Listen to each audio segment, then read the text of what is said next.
Gate rank, मैंने gate का जब आप अपना PSUs में जाने के लिए कुछ एग्जाम्स होते हैं, तो मैंने गेट भी दिया था, UGC नेट भी दिया था, Tata institute of fundamental research tipper में मेरी all over India 7th rank थी।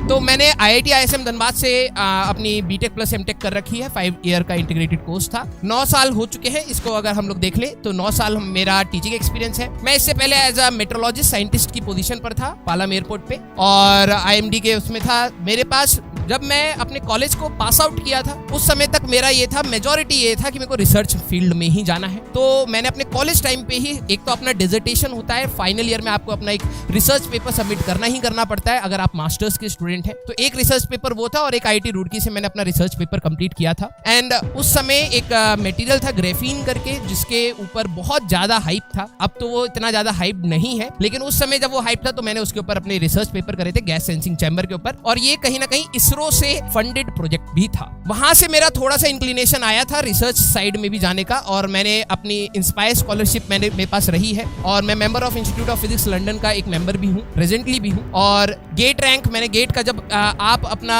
मास्टर्स कंप्लीट करते हैं तो रिसर्च के लिए आपके कुछ एग्जाम्स होते हैं, PSUs में जाने के लिए कुछ एग्जाम्स होते हैं। तो मैंने गेट भी दिया था, UGC नेट भी दिया था, Tata institute of fundamental research, इसमें 7 साल की PhD थी। मैंने कहा भाई जितना मैंने आज तक पढ़ा है दोबारा पढ़ना पड़ेगा, तो फिर मैं थोड़ा सा स्केप्टिकल हो गया था। तो टिफर में मेरी all over India 7th rank थी, और इसरो का एग्जाम था, वहां पे मैंने क्वालिफाई किया था, ज्वाइन नहीं किया था मैंने। जो मेरा पूरा टारगेट है, मैंने लाखों बच्चों को पढ़ा लिया है, लेकिन अब करोड़ों की बारी है। बहुत सारे बच्चों का दिल छूना है, इंटरेस्ट जगाना है। और जो देखो सक्सेस की बात होती है ना, सक्सेस सिर्फ एक डिग्री या एक जॉब पाना नहीं होता है। सक्सेस बेसिकली मेरे लिए है कि अगर आप कुछ अपने बारे में अच्छा सोचते हैं, उसको पाने की कोशिश करते हैं, वही एक सक्सेस है। एक एटीट्यूड आपके लिए, एक अच्छा एटीट्यूड आपके लिए ही सक्सेस है। तो मैं आपको अपना एटीट्यूड भी आपके अंदर डालूंगा, क्योंकि होता है कि जब आप एक सर्कल में रहते हैं, भले वो आपका फ्रेंड सर्कल है, तो कहीं ना कहीं आपका जो एटीट्यूड है या लाइफ को सोचने का जो तरीका है, जो आपको लगता है वो आपने डेवलप किया है, वो कहीं ना कहीं इन्फ्लुएंस्ड ही होता है। तो इसीलिए कहते हैं कि जब आपकी संगति अच्छी होती है तो आपके थॉट्स भी अच्छे आते हैं। तो मैं कोशिश करूंगा कि मैं आपकी उस संगति में आऊं, और मैं कहीं ना कहीं उन इनपुट्स देता रहूंगा जहां पर आपको शायद थोड़ा सा और मेहनत करने का मौका मिलता रहे। पूरी जर्नी जो आपकी रहेगी बेटा, तो हमारे पास बहुत कम टाइम है, लेकिन फिर भी कई सारे बच्चे जो रहते हैं कि सर क्या यहाँ से भी सिलेक्शन होता है, उनका अगर जवाब ये हो कि अभी पढ़ ले तो शायद हो जाए, नहीं तो ये दिसंबर में भी रहता है। कई बच्चे वहां पर भी पूछते हैं सर मेरे पास 30 दिन है, सिलेक्शन हो जाएगा। वो पढ़ने पर होगा, बात करने पर नहीं।